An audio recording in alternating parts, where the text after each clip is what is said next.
জাতীয় নির্বাচনের বাকি আর মাত্র ২৮ দিন। বাতিল হওয়া প্রার্থিতা ফিরে পেতে চলছে তোড়জোড়। প্রচারণা শুরু হবে আর মাত্র ৬ দিন পর। দর্শক, নানা তর্ক বিতর্ক আর রাজনৈতিক সমীকরণ নিয়ে নির্বাচনের সময়ে সঙ্গে আছি আমি মাসুদুর রহমান। শুরুতেই জানিয়ে দেব শিরোনাম। দেশে ফিরে প্রথমবার প্রধান উপদেষ্টার সঙ্গে বৈঠকে বিএনপি চেয়ারম্যান। যমুনায় সপরিবারে সৌজন্য সাক্ষাৎ করেছেন তারেক রহমান।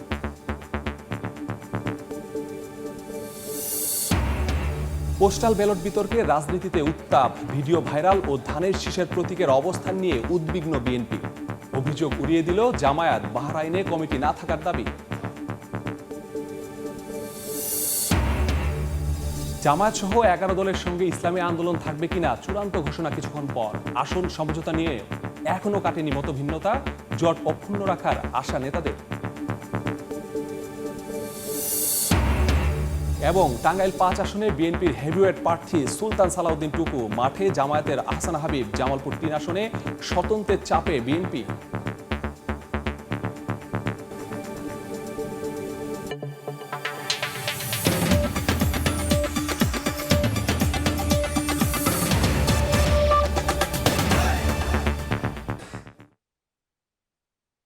দর্শক, নির্বাচনের সময়ে আমরা বিভিন্ন আসন প্রার্থী নিয়ে আলোচনা করি।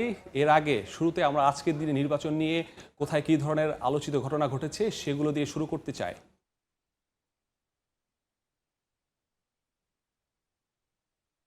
আজকে প্রথমবারের মতো দেশে ফিরে প্রধান উপদেষ্টার সঙ্গে বৈঠকে তারেক রহমান। পোস্টাল ব্যালট নিয়ে বিএনপি জামায়াত পাল্টাপাল্টি অভিযোগ।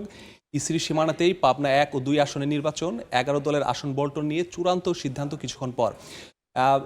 বিএনপি চেয়ারম্যান দেশে ফেরার পর আজকে প্রধান উপদেষ্টার সাথে প্রথমে কথা বলেছেন, আজকে দেখা করেছেন এবং সপরিবারে সাক্ষাৎ করেছেন। এই যে এই সাক্ষাৎটি নির্বাচনের আগে কি ধরনের প্রভাব ফেলবে এটি সবাই আসলে তাকিয়ে আছে সামনে। সবাই বলছে যে এই যে সাক্ষাৎ, এটি নিয়ে জোর আলোচনা চলছে। বৈঠক শেষ হলে হয়তো অবশ্যই গণমাধ্যমে আমরা জানতে পারবো যে এটি কি ধরনের প্রভাব ফেলবে জাতীয় নির্বাচনে এবং কোন বিষয় নিয়ে আসলে কথা হয়েছিল। আর পোস্টাল ব্যালট নিয়ে বিতর্ক। মধ্যপ্রাচ্যের ৩টি দেশে মূলত এই পোস্টাল ব্যালটের ভিডিও ভাইরাল হয়েছে এবং এটি ভাইরাল হওয়ার পরেই সেই ব্যালটে যে বিএনপির যে অবস্থান, সেই অবস্থান নিয়ে বিএনপির মধ্যে তীব্র প্রতিবাদ আমরা দেখেছি। এবং আজকে নির্বাচন কমিশনে তারা বৈঠক করেছেন ফুল কমিশনের সাথে এবং সেখানে তারা জামায়াতের বিরুদ্ধে ইঙ্গিত করেছেন, অভিযোগ করেছেন। তবে জামায়াতও আজকে অভিযোগ সেখানে দেখা করেছেন ইসির সাথে এবং ইসির সাথে দেখা করে তারাও আসলে বিএনপির যে অভিযোগ সেটি উড়িয়ে দিয়েছেন এবং তিনি বলেছেন যে বাহরাইনে তাদের আসলে কোনো কমিটি নেই। আর ইসির যে সীমানা নিয়ে কিছুদিন আগে শঙ্কা জাগিয়েছিল যে পাবনা ১ ও ২ আসনের যে নির্বাচনী কার্যক্রম সেটি স্থগিত করেছিল এবং পরবর্তীতে আমরা দেখেছি যে আবারও আজকে আদালতের আপিল বিভাগের মাধ্যমে সেটি ফিরে এসেছে। তো আমরা আলোচিত ঘটনাগুলো শুনছিলাম। আমরা এখন নির্বাচনী আসন নিয়ে কথা বলবো। আজকে আমরা প্রথমেই ঢাকা বিভাগ আছে আমাদের। ঢাকা বিভাগের নিয়ে কথা বলবো আমরা। আজকে আমরা ঢাকা বিভাগ নিয়ে কথা বলবো। ঢাকা বিভাগের বিশেষ করে টাঙ্গাইলে বেশ কিছু আসন রয়েছে, মোট ৮টি আসন। আজকে আমরা কথা বলবো ৫ নিয়ে। এই যে টাঙ্গাইল ৫ আসন, এটি মূলত টাঙ্গাইল জেলার টাঙ্গাইল সদর উপজেলা নিয়ে গঠিত। এই আসনটিতে আমরা যেই বিষয়গুলো দেখতে পাই যে ভোটের যে সংখ্যা সেগুলো যেটি আছে, টোটাল ভোটার যেটি আছে সেটি আমরা যদি একটু দেখতে চাই, মোট ভোটার ৪,৬২,৪১২ জন। পুরুষ ভোটার আছে ২,৩১,৩০৩ জন। নারী ভোটার আছে ২,৩১,১০৮ জন। তৃতীয় লিঙ্গের ভোটার আছে ১ জন। আমরা ভোটার তথ্য জানলাম। আমরা একটু এবার কথা বলতে চাই এই আসনে যারা প্রার্থিতা করছেন সেই প্রার্থী সম্পর্কে আমরা একটু কথা বলতে চাই। এই প্রার্থিতা এই আসনটি মূলত যে বিএনপির যে হেভিওয়েট প্রার্থী যারা আছে, বিশেষ করে সুলতান সালাউদ্দিন টুকুর কথাই আমি একটু শুরু করতে চাই এই আসনের প্রার্থিতা নিয়ে। এখানে মোট ৮ জন প্রার্থিতা বৈধ হয়েছে। তার মধ্যে সবচেয়ে হাড্ডাহাড্ডি লড়াইয়ের যে আশঙ্কা করা হচ্ছে সেটি জামায়াত প্রার্থী এবং বিএনপি প্রার্থীদের মধ্যে। তবে বিএনপির এখানে একটি বাড়তি চাপ আছে, সেটি হচ্ছে যে তাদেরই স্বতন্ত্র প্রার্থী হিসেবে আরও একজন মোহাম্মদ ফরহাদ ইকবাল, তিনি এখানে স্বতন্ত্র প্রার্থী হিসেবে প্রার্থিতা করছেন। সুলতান সালাউদ্দিন টুকু সম্পর্কে যদি বলি, তিনি ছাত্রদল যুবদল দুটি কমিটিতেই তিনি নেতৃত্ব দিয়েছেন, সভাপতি ছিলেন গত ১৭ বছর বিভিন্ন আন্দোলন সংগ্রামে আইন শৃঙ্খলা বাহিনী তাকে একাধিকবার গ্রেফতার করেছেন। পাশাপাশি বিভিন্ন সময় যখন আইন শৃঙ্খলা বাহিনী গ্রেফতার অভিযান চালায় তিনি অনেক সময় আমরা দেখেছি তিনি আসলে প্রধান টার্গেটে পরিণত হতো। তিনি আসলে এরকমই আসলে দলকে বিভিন্ন আন্দোলন সংগ্রামে সামনে নিয়ে যাওয়া, এরকম একটি প্রার্থী সেখানে দিয়েছে। তারপরেও মোহাম্মদ ইকবাল তিনি স্বতন্ত্র হিসেবে দাঁড়িয়েছেন। তবে শেষ মুহূর্তে নিশ্চয়ই এখানে সমঝোতায় হয়তো বা আসবে। দলের যে সিদ্ধান্ত সেই সিদ্ধান্ত নিয়ে তারা হয়তো বা যে কোনো একজন থাকবে। তবে যদি দুইজনই থাকে সেক্ষেত্রে কিন্তু সুবিধা পেতে পারে আহসান হাবিব। তিনি দাঁড়িপাল্লা প্রতীকে জামায়াতের প্রার্থী হিসেবে তিনি লড়ছেন। তিনিও কিন্তু এখানে এলাকায় যে 5 আগস্টের পর থেকে যে নির্বাচন সেটি নিয়ে তিনি বিভিন্ন ধরনের যে রাজনীতি তিনি কিন্তু মাঠে সক্রিয় আছেন এবং সেই যে সক্রিয়তা থাকা এবং এটির মাধ্যমে নির্বাচনের যে পরিবেশ সেটি কিভাবে আসলে সমীকরণটি চেঞ্জ করে দিবেন তিনি, সেটি কিন্তু এই যে তাদের মধ্যে যে দুই স্বতন্ত্র প্রার্থী এটির যদি আসলেই একটি সমাধান না আসতে পারে তাহলে কিন্তু এটি ভোটের মাঠে বড় ধরনের পরিবর্তন আসতে পারে। তো আমরা প্রার্থী নিয়ে আলোচনা করব। দেখছেন নির্বাচনের সময় আমেরিকান ASTM স্ট্যান্ডার্ডে তৈরি আধুনিক যুগের আধুনিক pipe RFL easy pipe and fittings. আমরা এই প্রার্থী সম্পর্কে জানছিলাম, এই আসনের কি অবস্থায় আছে সেখানে সেই বিষয় নিয়ে আমরা কথা বলবো। সেখানে আমাদের সহকর্মী আছেন, সেই সহকর্মী কাদির তালুকদার আছেন। কাদির, সেই যে সেই আসনে আপনারা এখন পর্যন্ত কেমন দেখছেন? সুলতান সালাউদ্দিন টুকু হেভিওয়েট প্রার্থী, তার সহ পুরো যে পারিপার্শ্বিক অবস্থা, নির্বাচনী হাওয়া কেমন দেখছেন সেখানে?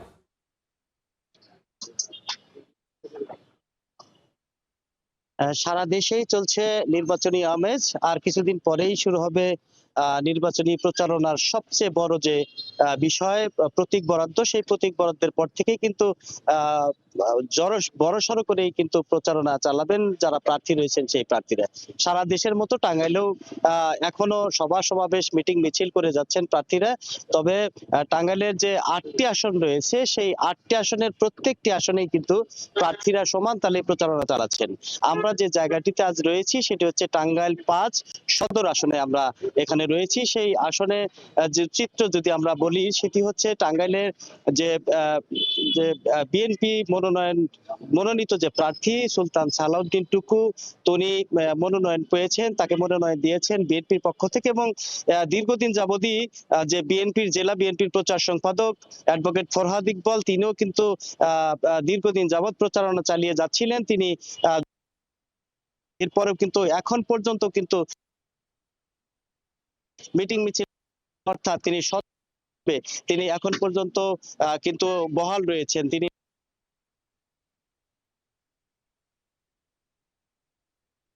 সুবিধা নিতে পারে জামাত ইসলামের যে প্রার্থী রয়েছেন সেই প্রার্থী কিন্তু সুবিধা নিয়ে জেলা বিএনপির সাধারণ সম্পাদক তিনি যদি বহাল থাকে তাহলে কিন্তু ভোটের মাঠে সুবিধা নিতে পারে জামাত ইসলামের যে প্রার্থী রয়েছেন সেই প্রার্থী কিন্তু সুবিধা নিতে পারেন। তো আমরা এখানে কথা বলেছিলাম যারা ভোটার রয়েছে তাদের সাথে আমরা কথা বলেছিলাম। প্রার্থী যারা রয়েছে তারা যেভাবে প্রচারণা চালাচ্ছে, মিটিং মিছিল একদম কাকডাকা ভোট থেকে গভীর রাত পর্যন্ত তারা যেমন ভোটারের দ্বারে দ্বারে যাচ্ছেন, যেভাবে তারা প্রতিশ্রুতি দিচ্ছেন, এবার কিন্তু যারা ভোটার রয়েছে তারাও কিন্তু এই যে ছাত্র গণ অভ্যুত্থানের পর থেকে কিন্তু যারা সাধারণ ভোটার রয়েছে তারা কিন্তু নড়ে চড়ে বসেছেন, তারাও কিন্তু দেখে শুনে ভোট দিতে চাইছেন। টাঙ্গাইলে যে মোট ভোটার রয়েছে টাঙ্গাইল সদরে যে 4,32,000 এর অর্ধেক হয়েছে নারী এবং অর্ধেক পুরুষ। তো এই ছিল আমার কাছ থেকে টাঙ্গাইলের যে নির্বাচনী খবর। কাদের, আপনাকে ধন্যবাদ। দেখছেন নির্বাচনের সময়, সঙ্গে থাকুন। আমরা ঢাকা বিভাগ নিয়ে কথা বলছিলাম, এবার একটু ময়মনসিংহ বিভাগ নিয়ে কথা বলবো। ময়মনসিংহ বিভাগের জামালপুরের একটি আসন নিয়ে কথা বলবো, সেটি হচ্ছে জামালপুর 3 আসন। জামালপুর 3 আসনটি জামালপুর জেলার মাদারগঞ্জ উপজেলা ও মেলান্দহ উপজেলা এবং মাদারগঞ্জ, মেলান্দহ এবং হাজরাবাড়ি পৌরসভা নিয়ে গঠিত। এই আসনের যে ভোটার সংখ্যা সেটি আমরা একটু জানাতে চাই। মোট ভোটার 5,39,504 জন, পুরুষ ভোটার 2,74,257 জন, নারী ভোটার 2,65,241 জন, তৃতীয় লিঙ্গের ভোটার 6 জন। এই আসনের মোট ভোট কেন্দ্র 154টি, ভোট কক্ষ আছে 974টি। এই আসনে আমরা যেই ভোট সংখ্যা সেটি জানলাম। এবার একটু যারা প্রতিদ্বন্দ্বিতা করছেন তাদের সম্পর্কে জানাবো। এই যে যারা প্রতিদ্বন্দ্বিতা করছেন তাদের সঙ্গে বিষয়টি আমরা জানাবো। তো তারা হচ্ছে এই আসনে 8 জন প্রার্থী প্রতিদ্বন্দ্বিতা করছেন। তার আগে আমরা এই যে 8 জন প্রার্থী তার মধ্যে সবচেয়ে হেভিওয়েট যাদের বলা হচ্ছে তাদের বলা হচ্ছে মোস্তাফিজুর রহমান বাবুল বিএনপির প্রার্থী, এবং তার সাথে যে নিকটতম প্রতিদ্বন্দ্বী যাকে বলা হচ্ছে এলাকার যে ভোটের কালচার সেটি হচ্ছে মুজিবুর রহমান আজাদী।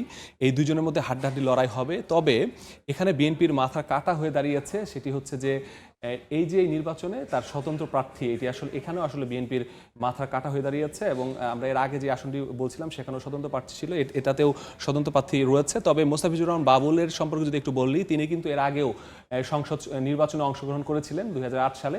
তখন তিনি প্রতিদ্বন্দ্বিতা করতে পারেননি, তবে তিনি কিন্তু ভালো ভোট পেয়েছিলেন। তার আগে তিনি স্বতন্ত্র হিসেবে এর আগে একবার তিনি এই আসনে প্রার্থিতা করেছিলেন, তখনও তিনি হেরেছিলেন। তবে ভোট যে সংখ্যা সেটি কিন্তু তিনি পেয়েছিলেন। প্রতিবারই এরা দাবি করা হয়েছিল বিএনপির পক্ষ থেকে ভোট সুষ্ঠু হয়নি তবে এবার যেহেতু বিভিন্ন ধরনের সমীকরণ সামনে এসেছে, অবশ্যই একটি হাড্ডাহাড্ডি লড়াইয়ের আশঙ্কা এখানে রয়েছে। আমরা প্রার্থীদের সম্পর্কে জানলাম। দেখছেন নির্বাচনের সময় আমাদের সহকর্মী আছেন, একটু সহকর্মীর সাথে কথা বলতে চাই। কেমন দেখছেন নির্বাচনী পরিবেশ?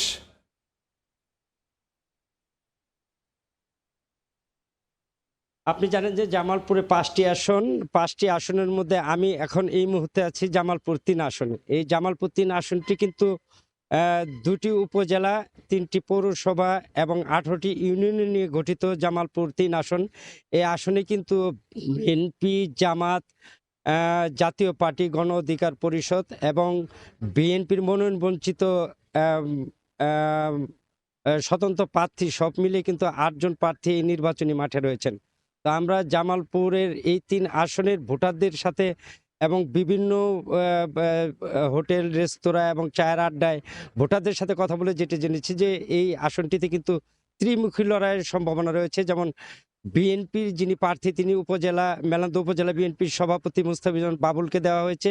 এখানে জামাতে ইসলামের যিনি প্রার্থী হয়েছেন তিনি মুজিবুর রহমান আজাদী, এবং বিএনপির মেলান্দহ উপজেলা বিএনপির যিনি যুগ্ম সম্পাদক তিনি বিএনপির মনোনয়ন প্রত্যাশী ছিলেন, তিনি মনোনয়ন বঞ্চিত হয়ে কিন্তু স্বতন্ত্র প্রার্থী হিসেবে প্রতিদ্বন্দ্বিতা করছেন সাদিকুর রহমান সিদ্দিকী শুভ। তো জামালপুরের এই 3 আসন নিয়ে কিন্তু বেশ আলোচনায় আছে, এবং এখানে ভোটাররা এবং সাধারণ মানুষ যেটা বলছেন সেটা হচ্ছে যে এখানে কিন্তু সব মিলিয়ে ত্রিমুখী লড়াইয়ের সম্ভাবনা রয়েছে। এই ছিল জামালপুর 3 আসন থেকে আমার কাছে নির্বাচনী সর্বশেষ। জাহাঙ্গীর, অসংখ্য ধন্যবাদ আপনাকে। দেখছেন নির্বাচনের সময়, সঙ্গে থাকুন। নির্বাচনের সময় আমরা ঢাকা ময়মনসিংহ বিভাগ নিয়ে কথা বলছিলাম। এবার একটু রংপুর বিভাগে যাব। আমরা রংপুর বিভাগে যেতে চাই। রংপুর বিভাগে আমরা কথা বলবো ঠাকুরগাঁ নিয়ে। ঠাকুরগাঁয়ে মোট 3টি আসন, তার মধ্যে আমরা আজকে কথা বলবো ঠাকুরগাঁ 2 আসন নিয়ে।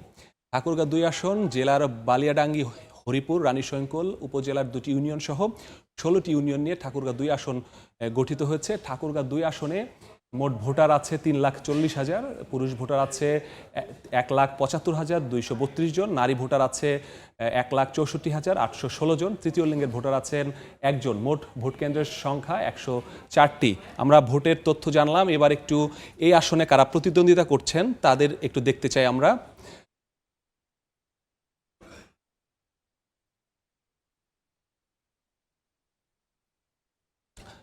আমরা একটু রংপুরে যেতে চাই। রংপুরে ঠাকুরগাঁ নিয়ে আমরা কথা বলছিলাম। ঠাকুরগাঁ 2 আসনে, এই আসনে যারা প্রার্থিতা করছেন, এই আসনটি মূলত 8 জন প্রার্থী প্রার্থিতা করছেন। এবারও যে একটা হাড্ডাহাড্ডি লড়াই এই আসনে, এটি আমরা যারা এলাকায় আছেন তাদের সাথে কথা বলে জানতে পেরেছি। হাড্ডাহাড্ডি লড়াইয়ের যে আশঙ্কা সেটি এখানে এসেছে। তবে এই আসনটিতেও আসলে বিএনপির একজন স্বতন্ত্র প্রার্থী এখানে এসেছে, এবং সেই যে স্বতন্ত্র প্রার্থী, সেই স্বতন্ত্র প্রার্থীর সাথে বিএনপির আবারও এখানে সমীকরণ নিয়ে একটি জোর আলোচনা করতে হবে। কারণ 2 জন থাকলেই কিন্তু এখানে যারা অন্য প্রার্থী যারা রয়েছেন, বিশেষ করে আব্দুল হাকিম, তিনি দাঁড়িপাল্লা প্রতীক নিয়ে আছেন জামায়াতের পক্ষ থেকে। আব্দুল সালাম এই আসনে প্রতিদ্বন্দ্বিতা করছেন। তার বিএনপিতে কেন্দ্রীয়তে কোনো পদ না থাকলেও তিনি মূলত ডাক্তার অ্যাসোসিয়েশন অব বাংলাদেশ ড্যাবের তিনি সাবেক মহাসচিব। তিনি এবার এই আসন থেকে বিএনপির টিকিট পেয়েছেন। আর তবে বিএনপির যদি স্বতন্ত্র থেকে সরে যান এবং যদি শুধুমাত্র একজন প্রার্থী থাকে তবে কিন্তু আসলে এই বিএনপির সাথে হাড্ডাহাড্ডি লড়াই থাকবে জামায়াতের প্রার্থী। আমরা এই বিষয়ে এই আসনের একটু কথা বলবো এই আসনে থেকে আমাদের সাথে আমাদের বকুল আছেন। বকুল, কেমন দেখছেন এই আসনের নির্বাচনী পরিবেশ? ঠাকুরগাঁ জেলার মোট হলো 3টি আসন। এই 3টি আসনের মধ্যে আমরা আজকে কথা বলবো ঠাকুরগাঁ 2 আসন নিয়ে। ঠাকুরগাঁ 2 আসনে 8টি দল সেখানে অংশগ্রহণ করেছে। সেটি হচ্ছে বিএনপি, জাতীয় পার্টি, এবি পার্টি এবং জামায়াতে ইসলাম, গণ অধিকার পরিষদ সহ 8টি দল সেখানে অংশগ্রহণ করেছে। এর মধ্যে একজন স্বতন্ত্র প্রার্থী রয়েছে। সেখানকার ভোটার সংখ্যা 3,40,000-এর বেশি। তো সর্বোপরি বিষয়, দিন যত যাচ্ছে ততই কিন্তু ভোটের মাঠ গরম হচ্ছে এবং নির্বাচনী প্রচারণায় প্রত্যেকটি প্রার্থী কিন্তু তারা ভোট চাচ্ছে এবং জামায়াতে ইসলাম গণ ঠাকুরগাঁও 2 আসনে সবচেয়ে বেশি মাঠ চষে বেড়াচ্ছেন বিএনপির যিনি প্রার্থী রয়েছেন তিনি, এবং জামায়াতে ইসলামের যিনি প্রার্থী রয়েছেন তিনি, এবং গণ অধিকার পরিষদের যিনি প্রার্থী রয়েছেন। এই 3 জন প্রার্থীকে আমরা দেখেছি যে মাঠ গরম করে রেখেছেন। এবং এই সময়টাতে যেহেতু এখনো প্রচারণা বন্ধ রয়েছে, অর্থাৎ 21 তারিখ থেকে আবারও প্রচারণা শুরু হবে, তখন হয়তো বোঝা যাবে যে কারা সবচেয়ে বেশি মাঠ চষে বেড়াচ্ছেন, নানা প্রতিশ্রুতি দিচ্ছেন।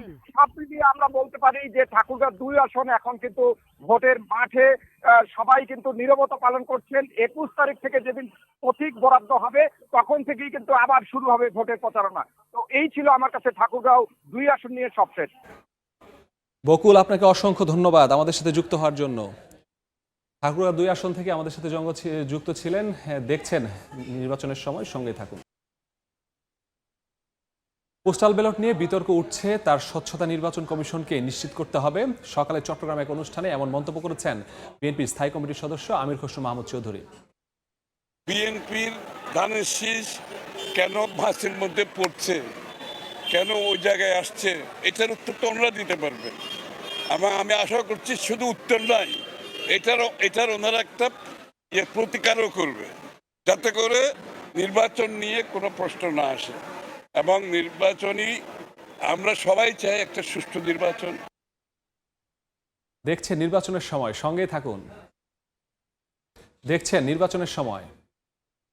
নির্বাচন সামনে রেখে যশোরের ভোটারদের প্রত্যাশার পারদ এখন তুঙ্গে। কেবল প্রতিশ্রুতির ফুলঝুরি নয়, বরং কৃষি ও যোগাযোগ ব্যবস্থার আমূল পরিবর্তন এবং কর্মসংস্থানের বাস্তবমুখী উদ্যোগ চান তারা। সন্ত্রাস ও মাদক মুক্ত নিরাপদ সমাজ বিনির্মাণে ভূমিকা রাখবেন এমন প্রার্থীকেই বেছে নিতে চান তারা।